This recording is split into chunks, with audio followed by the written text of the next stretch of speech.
안녕하세요, 김현우입니다.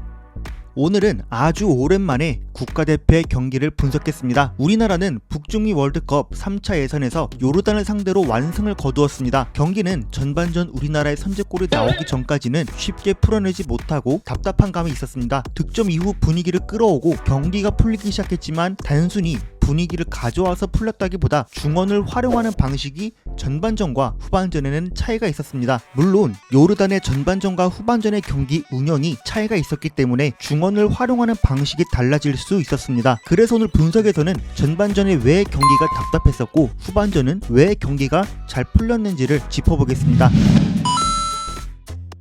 우리나라가 전반전에 빌드업을 시작할 때 보인 형태는 4-2-3-1 형태에 가깝다고 봐야 합니다. 이재성이 공격형 미드필드에 위치하고 박용우와 황인범이 투볼란치로 위치하는 중원의 구조가 형성되었죠. 반대로 요르단은 5-4-1 형태로 위치했습니다. 후방에서 빌드업할 때 요르단의 5-4-1 구조는 조직적이지 못했습니다. 박용우와 황인범이 투볼란치로 위치할 때 미들라인은 좁혀졌다가 윙어는 안으로 들어오고 중원에서 3대2로 밀리는 상황에서 가운데로 몰아갈 때 나가는 선수로 인해 간격을 극복하지 못해 우리나라가 쉽게 풀어 나올 수 있었습니다. 때문에 쉽게 미들서드까지 갈 수 있었는데요. 미들서드까지 올라왔을 때 우리나라는 4-2-3-1 형태에서 풀백을 적극적으로 활용했습니다. 두 센터백은 그대로 양쪽에 위치하고 박용우가 주로 센터백 라인으로 내려가 백3 형태를 구축하고 황인범이 그 앞에 위치하는 3-1 형태를 구축했는데요. 풀백들은 약간 밑에 걸쳐 있으면서도 이명재는 그 안쪽으로 들어가고 서령우는 바깥쪽으로 올라갔습니다. 그래서 서령우가 올라가면서 이강인은 안으로 좁혀 있을 수 있었고 왼쪽은 윙어가 벌려 있으면서 안으로 들어와 이명재가 사이드를 채우는 방식처럼 다양한 포지셔닝을 보였습니다. 우리나라가 이렇게 위치할 때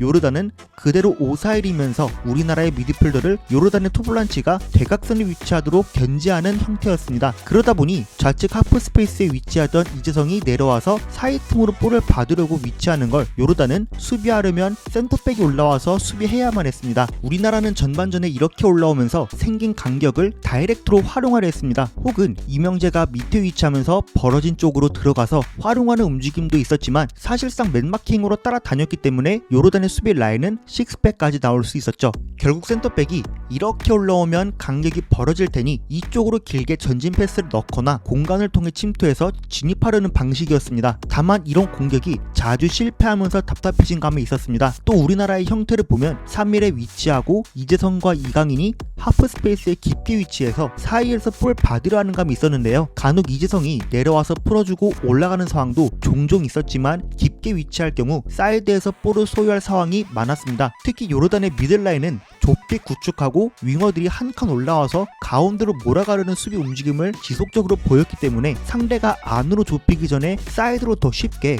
볼을 보낼 수 있었죠. 그러나 여기선 생각보다 요르단의 수비가 우리나라가 사이드에서 볼 잡을 때 대응을 잘했습니다. 우리나라 사이드에는 윙어들이 벌리면서도 황희찬과 엄지성은 안으로 들어오면서 상대 사이드백을 안으로 들어오게 만들었는데요. 윙어가 안으로 들어오고 사이드에 풀백이 오버래핑해서 넓게 벌려있으면 요르단은 가능한 윙백이 높게 올라와서 사이드에 넓게 위치한 선수 수비에서 이 바깥쪽으로 볼이 이동할 수 있는 루트를 차단하고 윙어나 때에 따라서 미드필더가 횡으로 들어올 수 있는 이 루트를 차단했습니다. 때문에 수비 라인이 뒷공간을 대비하기 때문에 뛰어들어가서 주는 것도 상황이 묶였고 안으로 줘서 이선으로 볼을 보내는 것도 차단되었기 때문에 볼을 다시 돌릴 수밖에 없겠죠. 근데 여기서도 3-1 빌드업 형태가 최소한 여기까지는 황인범과 박용우가 올라와서 전환을 해줘야 조금 더 상대가 횡으로 이동하는 타이밍보다 빠르게 상대 사이드까지 접근할 수 있었는데 거리가 멀고 뒤로 주고 전환하면 상대는 전환에 대응하기 쉬웠습니다.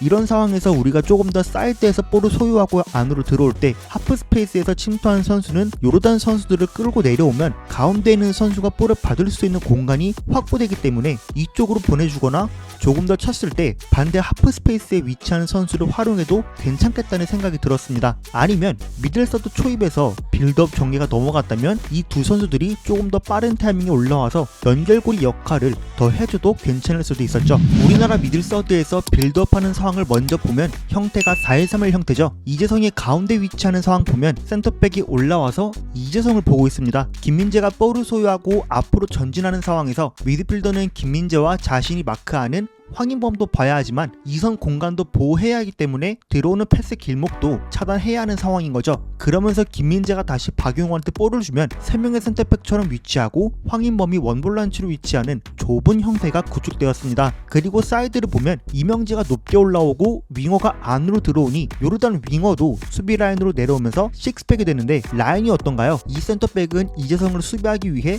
쫓아가다 보니 라인이 일정한 일자 라인이 못 되고 뒤죽박죽으로 되었죠. 결국 이 3번은 이재성을 쫓아가다 보니 조금 앞에 나갔다가 이 사이가 벌어진 틈을 통해 엄지성이 침투하면서 벌어진 공간으로 길게 전진 패스를 넣어주면서 풀어 나온 거죠. 다음 상황을 보면 우리나라가 후방에서 3일 형태를 그대로 유지하고 있는데요. 사이드에서 이명재가 볼 받을 때 엄지성이 들어오면서 상대 사이드백을 안으로 끌어왔고 윙어와 1대1을 하고 있죠. 그러면서 엄지성이 침투할 때 사이드백은 바깥쪽으로 오는 경로를 차단하고 윙어는 대각선 조금 더 넓게 보면 이 횡으로 들어갈 수 있는 것도 차단할 수 있습니다. 이후 안으로 이명재가 치고 들어오면 이전 상황에서 이 선수가 앞으로 나가면서 수비했기에 이재성한테 공간이 나올 수 있지만 이명재가 한번 안으로 들어올 때 이재성한테 주는 타이밍을 가져가지 못했기 때문에 타이밍을 놓친 상황이고 오히려 미드필더는 내려와서 닫고 있죠. 또 센터백도 올라오거나 이 미드필더가 더 닫아버릴 수 있게 되기 때문에 횡으로 주고 넘어갈 수 있는 타이밍을 지속적으로 놓쳤습니다. 또 수비형 미드필더와의 거리도 조금 더 이쪽으로 와서 연결하면 좋았을 텐데 올라오는 타이밍도 늦은 감이 있었습니다. 이후 한 번 더 안으로 칠 때 이강인이 앞으로 나가면서 받을 수 있게 줘도 괜찮았죠. 반대로 넘어갔을 때는 간격이 적당하게 유지되고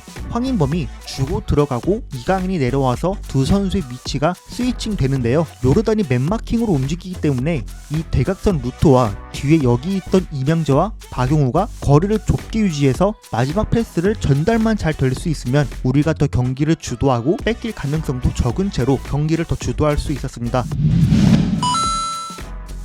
그럼 후반전은 어떻게 달라졌기에 더 유망한 공격 기회를 만들 수 있었을까요? 우선 후반전은 요르단이 압박을 시작했습니다. 물론 전반전에도 압박은 하긴 했었지만 압박이 견고히 잘 이루어지지 못했고 후반전은 아예 우리나라의 투볼란치를 요르단 미드필더가 1대1로 높게 올라와서 물었습니다. 그럼 아까와 동일한 상황으로 이재성을 견제하기 위해 센터백이 또 올라왔는데요. 전반전은 이 공간을 거쳐서 들어갈 수 있는 전진 패스를 했다면 후반전은 주민규가 이쪽으로 와서 버텨주고 내주는 방식으로 풀었습니다. 또 이런 방법 외에도 후방에서 우리가 볼을 소유할 때 상대는 5-4-1의 라인의 간격이 꽤 넓었는데요.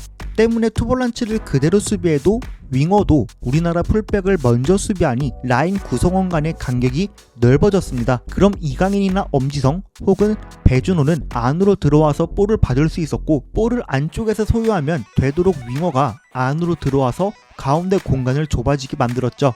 하지만 우리나라는 풀백의 높이는 낮게 위치하게 만들고 윙어가 안으로 들어와서 좁힌 윙어들이 대각선으로 받을 때 풀백을 높게 오버래핑 시키면서 압박을 풀어 나왔습니다. 이후 투볼란치도 간격을 전반전보다 더 넓게 벌려두면서 상대 투볼란치 간격도 벌어질 때 비로소 우리나라 공격형 미드필더들이 사이에서 볼을 소유하고 풀어 나올 수 있었습니다. 때문에 중원에서 이강인도 관여하고 배준호도 관여하고 풀백들은 낮게 위치하면서 윙어는 풀백을 견제하게 만들고 두 미드필더는 단순히 자기 앞에 위치한 선수들만 견제하는 게 아니라 광범위하게 중원에서 4대2 싸움을 해야 했습니다. 또 시간이 지날수록 서령우도 안으로 들어오는 움직임을 가져가면서 안쪽으로 받을 수 있는 공간이 나오면 받고 풀어 나왔습니다.